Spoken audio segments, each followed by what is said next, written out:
Hello friend, आपका स्वागत है Sai math target CG board exam day 1 में। आज से हम सीखेंगे कि सीजी बोर्ड में एग्ज़ाम में मैथ्स में किस तरह का प्रश्न आते हैं। प्रीवियस ईयर में जिस क्वेश्चन आए हैं हम उसी क्वेश्चन को सॉल्व करेंगे। ठीक है, आज हम सीखेंगे पहले दिन का, ये पहला शुरुआत है। तो एक क्वेश्चन से शुरुआत करते हैं। क्वेश्चन दिया गया हुआ है, verify in the following whether g x is a factor of p x. ठीक है, निम्नलिखित में जांचिए कि क्या जी एक्स पी एक्स का एक गुणनखंड है।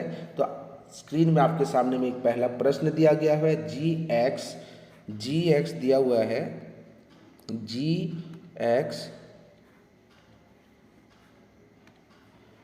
एक्स बराबर एक्स ऋण 1 में दिया गया है। ठीक है, जी एक्स बराबर एक्स ऋण 1। ठीक है, इसी की मदद से यहाँ से हम लोग x का मान निकालेंगे। तो सबसे पहले हम क्या लेंगे, जी एक्स बराबर 0 लेंगे। इसी की तुलना में करके हम इसका x का मान निकालेंगे। तो नेक्स्ट स्टेप होगा, अगला स्टेप क्या होगा, x minus 1 equal to 0, x ऋण बराबर 0। अब हम लोग x का मान किस तरह से निकालेंगे, कुछ रूल के हिसाब से हम लोग x का मान निकालेंगे। तो जैसे कि हम किसी संख्या के आगे यदि ऋण है तो बराबर के उस पार चले जाता है तो किस में बदल जाता है, धन में बदल जाता है। ऋण वाला किस में बदल जाता है, धन में बदल जाता है। ऋण वाला किस में बदल जाता है, धन में बदल जाता है। तो इसी रूल के हिसाब से हम लोग, नियम के हिसाब से हम लोग हल करेंगे। तो सबसे पहले देखते हैं कौन किसके पास जाता है। नंबर के पास जाएगा, संख्या के पास जाएगा। यहाँ पे x और कहीं x नहीं है तो और कहीं x वाला कहीं नहीं जा सकता, लेकिन संख्या के पास जा सकता है। तो यहाँ पे कौन रह जाएगा, इन लोगों के बीच में x रह जाएगा। यहाँ पे -1 है, मतलब 1 के आगे ऋण है। यदि ऋण 1 बराबर के उस पार चले जा रहा है, ऋण 1 बराबर के उस पार चले जा रहा है तो किस में बदल जाएगा, ऋण वाला धन में बदल जाएगा। ऋण वाला किस में बदल जाएगा, धन में बदल जाएगा। माइनस वाला किस में बदल जाएगा, प्लस में बदल जाएगा। उसी प्रकार से जब हम लोग इसको सॉल्व करेंगे तो 0 + 1 जोड़ेंगे तो कितना आया, 1 आया। तो यहाँ ऐसे ही सॉल्व करेंगे तो ये x का मान निकल जाता है। यदि ऋण वाला बराबर के उस पार जा रहा है तो धन में बदल जा रहा है, फिर आपस में इसको जोड़ना था, जोड़ दिए तो x का मान आ गया।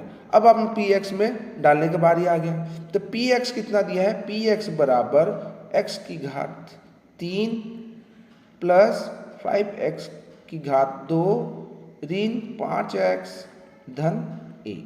ठीक है, इसमें हम इसको डाल के देखेंगे, किसको, x का मान को डाल के देखेंगे। तो यहाँ पे आपको देखो, जहाँ पे भी आप लोगों के पास x है तो ये जहाँ पे x है तो ये 1 आएगा। यहाँ पे भी x दिख रहा है तो ये भी 1 आएगा। यहाँ पे भी x दिख रहा है तो यहाँ पे भी 1 आएगा। यहाँ पे भी x दिख रहा है तो यहाँ पे भी x आएगा। तब डालते हैं, x का मान को डालते हैं। तो P1 P1, तो यहाँ पे x है, यहाँ पे क्या आएगा, x की घात 3, 1 का पावर 3। यहाँ पे 5 और x की घात 2 के बीच में क्या छिपा है, गुणा छिपा हुआ है। ठीक है, अब x है तो x का मान क्या डालेंगे, 1 डालेंगे, 1 की घात 2 ऋण 5 और x के बीच में क्या रहता है, गुणा रहता है, मल्टीप्लाई रहता है। x में क्या डालेंगे, 1, क्योंकि यहाँ पे 1 आया है, धन 1। ठीक है, अब हल करेंगे। ठीक है, अब इसमें एक बार लिखते हैं, बाकी सब इसको हल करना चालू करते हैं। ठीक है, यहाँ पे क्या दिया हुआ है, 1 का पावर 3 मतलब 1 की घात 3। तो 1 की घात 3 होता है, 1 को 3 बार गुणा करना पड़ता है आपस में। तो 1 1 जब 1, फिर 1 आया तो यहाँ पे 1 से गुणित करेंगे, मल्टीप्लाई करेंगे तो 1 आ जाएगा। 1 से 1 गुणित करेंगे तो 1 आया, है ना। 1 से 1 गुणित करेंगे तो 1 आया, वही 1 इसके साथ फिर गुणित करेंगे तो वही कितना आया, 1 आया। तो यहाँ पे आंसर क्या आएगा इसका, 1 का पावर 3, 1 की घात 3 मतलब क्या आएगा, 1 आएगा। ठीक है, तो यहाँ पे दिया गया है 5 गुणा, है ना, 1 की घात 2 मतलब क्या होता है, 1 का पावर 2 मतलब 1 को 2 बार गुणा करना है। 1 और 1 गुणित करेंगे तो कितना आया, 1 आया। ठीक है, तो यहाँ पे दिया है 5 से गुणा करना है 1 को, 5 को मल्टीप्लाई करना है 1 को, तो कितना आ गया आंसर, 5 आ गया। तो यहाँ आ गया, फिर इन लोग मल्टीप्लाई कर लिए, इन लोग को गुणा कर, तो ये 5 आया, ये धन 1 आया।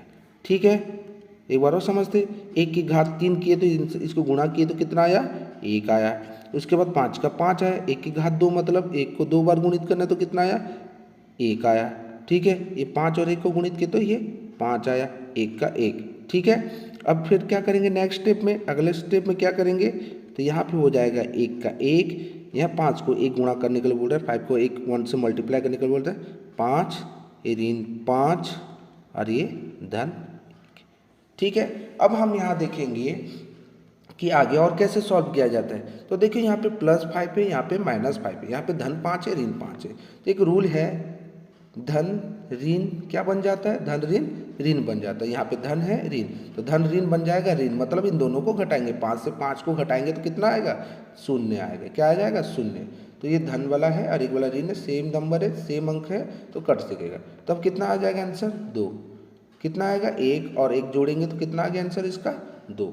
ठीक है, तो हम इसके बगल में लिखेंगे नॉट इक्वल टू 0, शून्य के साथ बराबर नहीं है। ठीक है, फर्स्ट क्वेश्चन हम लोगों का हो गया।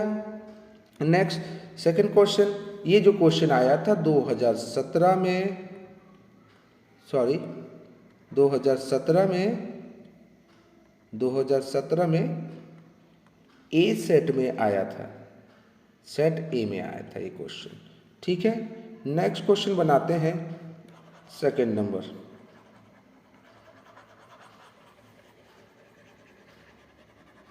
सेकंड नंबर का क्वेश्चन दिया हुआ है g(x) बराबर x धन 1। उसके बाद दिया हुआ है px का मान, px बताया है 2x की घात 3 x की घात 2 ऋण 2x धन 1। अब इसको सॉल्व करेंगे, जैसे हम लोग पहले वाले को सॉल्व किया था उसी प्रकार से सॉल्व करेंगे, उसी तरह से हल करेंगे। लेकिन थोड़ा सा उसमें क्या प्रश्न थोड़ा चेंज आ गया। जैसे gx दिया गया हुआ है, gx बराबर x धन 1। जब x का मान निकालेंगे तो सबसे पहले क्या लेंगे, gx बराबर 0 मानेंगे, फिर इसके साथ तुलना करके बराबर में बैठाएंगे, x धन 1 बराबर 0। तो मैं आपको रूल बताया था उस समय, यदि ऋण वाला बराबर के उस पार जाता है तो धन में बदल जाता था। उसी प्रकार जैसे धन वाला बराबर के उस पार जाएगा तो किस में बदल जाएगा, ऋण में बदल जाएगा। एक नियम और जान लो, तो क्या हो जाएगा, यहाँ पे x रह जाएगा, यहाँ पे धन वाला जो 1 है बराबर के उस पार चले जाएगा तो किस में बदल जाएगा, ऋण में बदल जाएगा। ठीक है ना, धन 1 किस में बदल गया, ऋण में बदल गया। जब 1 से 0 घटाएंगे कितना आएगा, 1। बड़ी संख्या 1 है, यहाँ पे बड़ी संख्या 1 है तो उसके आगे में जो चिन्ह रहेगा तो वही चिन्ह लगाते हैं, तो यहाँ आ गया ऋण। तब हमारा मान आ गया x बराबर ऋण 1 आ गया। तो अब हमारा नेक्स्ट जो दिया है प्रश्न, px बराबर x की घात 3 धन 5 x की घात 2 ऋण, सॉरी ये प्रश्न नहीं, कौन सा प्रश्न है,